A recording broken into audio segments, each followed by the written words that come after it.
Ils l'ont chopé dans les vestiaires. Tony Withers est vraiment énervé de ouf. Il lui dit tout simplement: T'as pris nos gains, petit. Maintenant, tu fais partie du cible. Un doigt tombé pour que le pack grandisse. C'est la règle. imagine, tu te tapes du riz poulet chaque midi, sans sauce bien évidemment, pour optimiser la prise de masse, avec des portions gargantuesques au point que tes potes ne peuvent pas s'empêcher de te juger à chaque fois que tu dégaines ce plat exotique. Mais évidemment t'es un peu frustré parce que tes perfs commencent à stagner un peu et que la prise de muscle n'est pas forcément au rendez-vous. Du coup bien évidemment ce que tu choisis de faire, c'est d'aller sur des forums douteux en fait, de bodybuilders pour voir comment faire une meilleure prise de masse, et de fil en aiguille tu tombes sur des forums de plus en plus douteux, dont certains très effrayants, avec des formules extrêmement douteuses, hein. On parle de découper des pecs au scalpel, hein. Pareil de creepypasta en fait, que j'ai trouvé sur internet.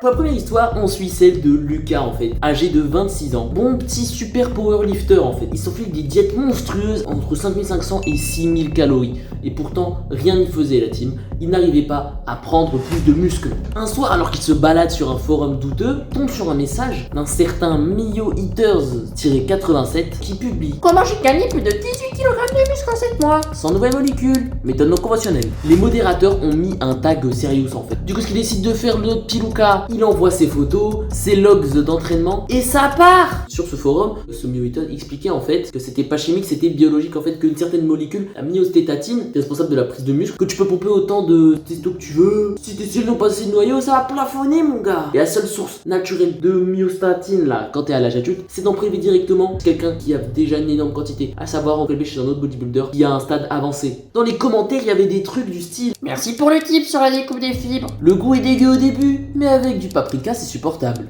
Ripa Marc, il a donné ses quads pour qu'on passe tous pro. Respect éternel. Au bout d'un moment, malgré tout, K, il commence à être frustré parce que mine de rien, il ne prend pas beaucoup de muscles. Du coup, ce qu'il décide de faire, c'est simplement de contacter ces types douteux. Une bonne idée? Mauvaise idée? Bon, bien évidemment, il parvient à DM ce fameux Mio Eater 87 qui lui donne rendez-vous à 2h du matin dans une salle muscu en zone industrielle avec seulement des caméras pour observer. Lorsqu'il pénètre dans la salle, quelque chose qui le saisit au nez directement, c'est l'odeur de fer rouillé et de viande avariée en fait, comme si on y faisait pourrir des organes. Ça paraissait déjà très étrange. Ce qu'il voit de Lucas, tout premièrement, c'est 4-5 mecs qui s'entraînent en silence. Et là, un grand chauve de plus de 2 mètres, pesant facile plus de 100 kilos, lui serre la main. À ce moment-là, il est utile de vous dire que Damien, là, il a l'impression que tous les autres de sa main, ils sont en train de vivre le chat, hein. Sur la table, un plateau avec des tranches épaisses de viande rouge et des veines jaunes de graisse en fait, avec écrit dessus pectoral de Kevin. Il était à 148 kilos la semaine dernière. Il a donné ses pecs pour qu'on reste tous forts. Et là, c'est alors que le boug là, Mio Eater, lui propose: tu commences à 300 grammes, cru ou légèrement saisi, comme tu préfères.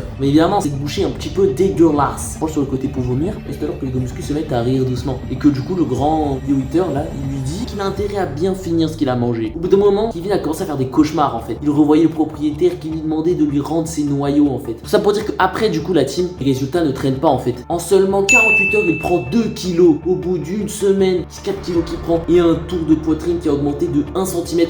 Je sais pas si vous vous rendez compte d'à quel point c'est dopé. Et c'est alors que les muscles de ses pecs commençaient à bouger, comme s'ils voulaient retourner à leur propriétaire en fait. C'est très étrange. Bon, au bout d'un moment, ils ont fini par arrêter de manger leurs protéines douteuses là. Mais eux par contre, ils ont jamais cessé de contacter en fait, pour qu'ils reviennent reprendre sa petite dose. Ils commençaient à devenir de plus en plus insistants. Et c'est un soir, ils l'ont chopé dans les vestiaires. Mio Eaters est vraiment énervé de ouf. Il lui dit tout simplement: T'as pris nos gains, petit. Maintenant, tu fais partie du cycle. Un doigt tombé pour que le pack grandisse. C'est la règle. Ils l'ont attaché ensuite sur une machine à pec deck. C'est alors que Mio Eater a sorti un scalpel chirurgical. Et il dit d'une voix un petit peu glauque: on va prendre tes pecs. Ok, on testera tes jambes. Que tu puisses encore marcher jusqu'à la table, t'auras le droit de regarder. Le boug hurle de douleur et personne n'arrive. Mais heureusement, il se réveille en sueur dans son lit à 4h du matin. Son téléphone vibrait avec un message de Mio Eater qui lui disait: t'es arrivé, c'est normal au début. Demain 2h, on finit le transfert. Apporte ton check-up. Depuis, il n'y est jamais retourné. Malgré tout, les muscles de Lucas continuent à grossir tout seul en fait. Prise de masse de plus de 7 kilos en un mois, sans toucher une seule barre. Quand il contracte ses pecs devant le miroir, il sent comme des petits mouvements, comme si quelque chose à l'intérieur essaie de pousser pour sortir. C'est tout pour cette première histoire qui commence vraiment très hard la team là. C'est déjà très sanglant, mais vous allez voir que la deuxième, ils m'ont rien à envier du côté sanglant parce qu'elle est tout aussi vicieuse et tout aussi horrifique. Bref, on passe à la deuxième histoire.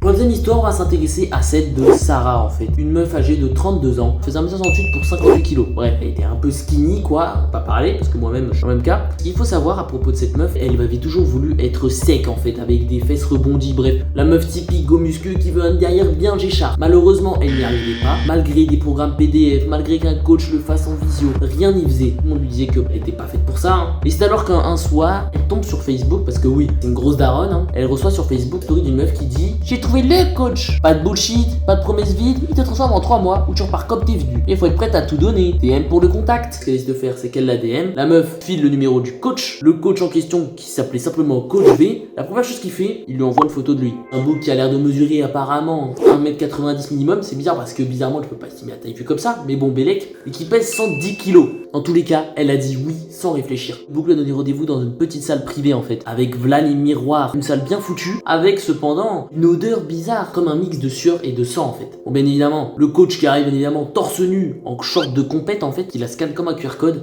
et lui dit: T'as du potentiel, Sarah, mais tes filles sont paresseuses.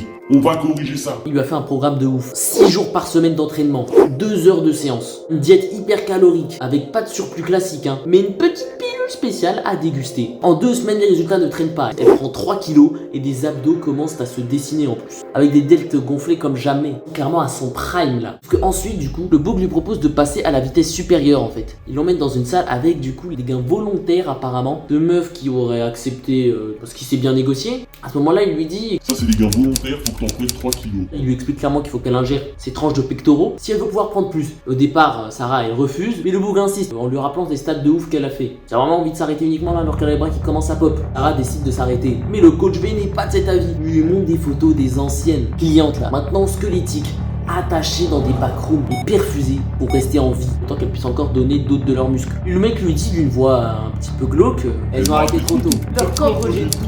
Elles fondent de l'intérieur. Toi, tu vas continuer.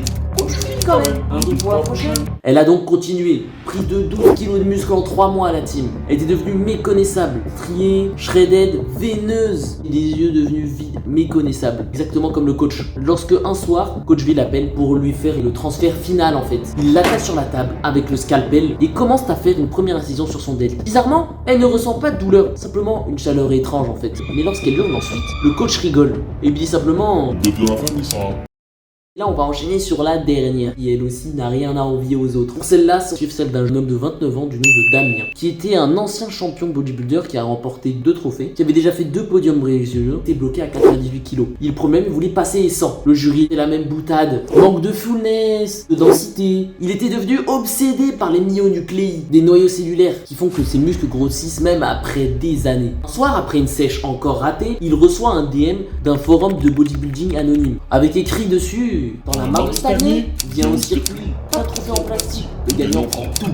Inscription, code de 100 kg plus off et une photo de tes bêtes OP, deadline 48 heures. Il leur envoie un message et le lendemain, il reçoit les coordonnées GPS d'un hangar abandonné en périphérie industrielle. Rendez-vous à Louisville, viens seul, viens affamé. Damien il va du coup ok, parking désert, porte en métal rouillé et un videur bodybuilder massif en fait. Un frigo très clairement. Il le scanne, le palpe et il hoche la tête. Dans la catégorie open. À l'intérieur est disposé un ring improvisé en plein centre, éclairé par des spots de chantier. Là-dessus, il y a au moins une trentaine de bodybuilders qui sont disposés autour, sans public, tous énormes et tatoués. L'air pue, la sueur et le sang, change pas les bonnes habitudes. Si un champion, que apparemment d'ailleurs des vieux en compétition il y a 10 ans, annonce les règles: pas d'armes, pas de drogue détectable, match en 3 rounds, avec une pause, puis ensuite un free posing avec contact autorisé, puis final round, perdance fait prélever et le gagnant absorbe. Y a pas de chaos, juste soumission, abandon ou mort. Là-dessus, le premier round commence entre 2 heavyweights. Lorsqu'ils commencent à se taper dessus, très intense, et au bout du 3e round, le plus lourd des deux plaque son adversaire au sol, se saisit d'un scalpel et lui incise le delta en fait, pour prélever 200-300 grammes de muscles frais en fait. Et là-dessus, son adversaire hurle de douleur mais ne bouge pas comme hypnotisé.